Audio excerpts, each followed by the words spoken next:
ಚನ್ನಪಟ್ಟಣ ನಗರದ ಜಿಲ್ಲಾ ಸಶಸ್ತ್ರ ಮೀಸಲು ಪಡೆ ಮೈದಾನದಲ್ಲಿ ರಾಜ್ಯ ಪೊಲೀಸ್ ಹಾಗೂ ಬೆಂಗಳೂರು ದಕ್ಷಿಣ ಜಿಲ್ಲಾ ಪೊಲೀಸ್ ಇಲಾಖೆ ವತಿಯಿಂದ ಏರ್ಪಡಿಸಿದ್ದ ಪೊಲೀಸ್ ಧ್ವಜ ದಿನಾಚರಣೆ ಕಾರ್ಯಕ್ರಮದಲ್ಲಿ ನಿವೃತ್ತ ಪೊಲೀಸ್ ಅಧೀಕ್ಷಕರಾದ ಟಿವಿ ಸುರೇಶ್ ಅವರು ಪೊಲೀಸ್ ಧ್ವಜ ಬಿಡುಗಡೆ ಮಾಡಿ ಮಾತನಾಡಿದರು.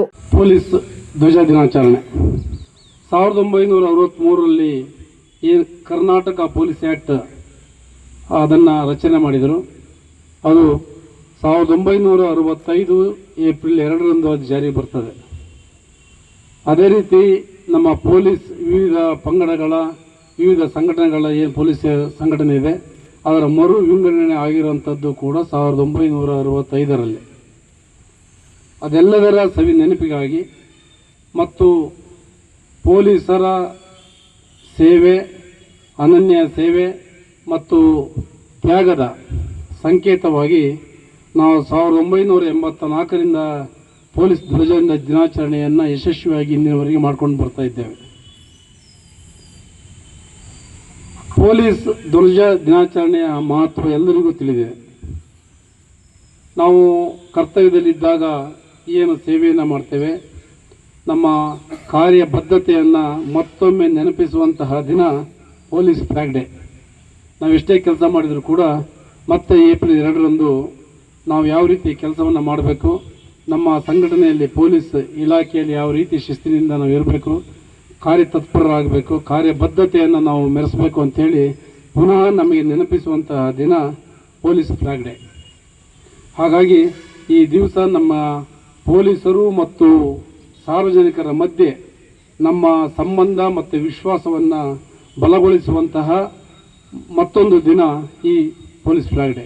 ಹಾಗಾಗಿ ಈ ದಿನ ನಾವು ಬಹಳ ವಿಜೃಂಭಣೆಯಿಂದ ಮತ್ತು ಬಹಳ ವಿಶೇಷವಾಗಿ ಈ ಕಾರ್ಯಕ್ರಮವನ್ನು ನಮ್ಮ ಕರ್ನಾಟಕ ಪೊಲೀಸ್ ಇಲಾಖೆ ಹಿಂದಿನಿಂದಲೂ ಕೂಡ ಆಚರಣೆ ಮಾಡ್ತಾ ಬಂದಿದೆ.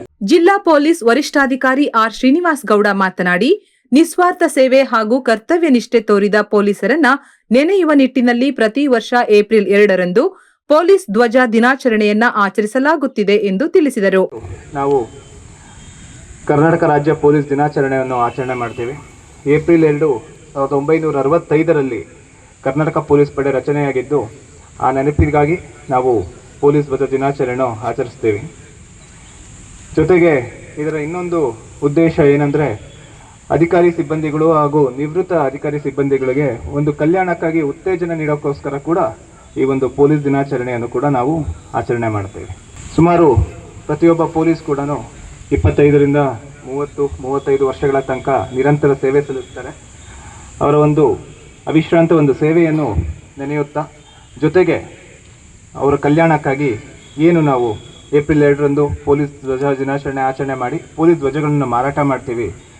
ಆ ಮಾರಾಟ ಮಾಡುವಂತಹ ಒಂದು ಹಣ ಸಂಗ್ರಹ ಮಾಡಿದ್ದಲ್ಲಿ 50% ಹಣವನ್ನು ನಾವು ಸೇವಾನಿರತ ಪೊಲೀಸ್ ಅಧಿಕಾರಿ ಸಿಬ್ಬಂದಿಗಳ ಕಲ್ಯಾಣ ನಿಧಿಗೆ ಹಾಗೂ 50% ನಿವೃತ್ತ ಪೊಲೀಸ್ ಅಧಿಕಾರಿ ಸಿಬ್ಬಂದಿಗಳ ಕಲ್ಯಾಣ ನಿಧಿಗೆ ನಾವು ಉಪಯೋಗಿಸಲು ನೀಡ್ತೀವಿ. ಜೊತೆಗೆ ಕಳೆದ 2025ನೇ ಸಾಲಿನಲ್ಲಿ ನಾವು ಪೊಲೀಸ್ ದಿನಾಚರಣೆ ಸಂದರ್ಭದಲ್ಲಿ ಪೊಲೀಸ್ ಧ್ವಜಗಳನ್ನು ಸಾರ್ವಜನಿಕರಿಗೆ ಏನು ಮಾರಾಟ ಮಾಡಿದ್ದೀವಿ ಅದರಲ್ಲಿ ಸಂಗ್ರಹಿಸಿದ ನಿಧಿಯ ವಿವರಗಳನ್ನು ನಾವು ಕೆಳಗಡೆ ನೋಡಬಹುದು. 2025ರಲ್ಲಿ ಸಂಗ್ರಹಿಸಲಾದ ಒಟ್ಟು ಮೌಲ್ಯ 27,45,000 ರೂಪಾಯಿಗಳು.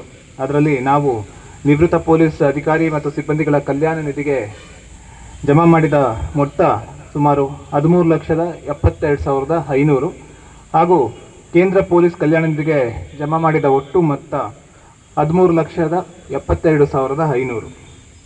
ನಾವು ಈ ಒಂದು ಏನು ಹಣವನ್ನು ನಾವು ಜಮಾ ಮಾಡ್ತೀವಿ ಅದನ್ನು ನಾವು ಒಂದು ಕೆಲವು ಕ್ಷೇಮಾಭಿವೃದ್ಧಿ ಕಾರ್ಯಗಳಿಗೆ ನಾವು ಉಪಯೋಗಿಸ್ತೀವಿ. ನಿವೃತ್ತ ಪೊಲೀಸ್ ಅಧಿಕಾರಿ ಸಿಬ್ಬಂದಿಗಳಿಗೆ ಸನ್ಮಾನಿಸಲಾಯಿತು. ಇದೇ ಸಂದರ್ಭದಲ್ಲಿ ಜಿಲ್ಲಾ ಸಹಾಯಕ ಪೊಲೀಸ್ ವರಿಷ್ಠಾಧಿಕಾರಿಗಳಾದ ರಾಜೇಂದ್ರ, ರಾಮಚಂದ್ರಯ್ಯ, ನಿವೃತ್ತ ಪೊಲೀಸ್ ವರಿಷ್ಠಾಧಿಕಾರಿ ರಾಂಪುರ ಮರಿಗೌಡ, ಚನ್ನಪಟ್ಟಣ ಡಿವೈಎಸ್ಪಿ ಗಿರಿ, ಜಿಲ್ಲೆಯ ವಿವಿಧ ಠಾಣೆಗಳ ಸರ್ಕಲ್ ಇನ್ಸ್ಪೆಕ್ಟರ್ಗಳು ಹಾಗೂ ಸಬ್ ಇನ್ಸ್ಪೆಕ್ಟರ್ಗಳು ಭಾಗವಹಿಸಿದ್ದರು.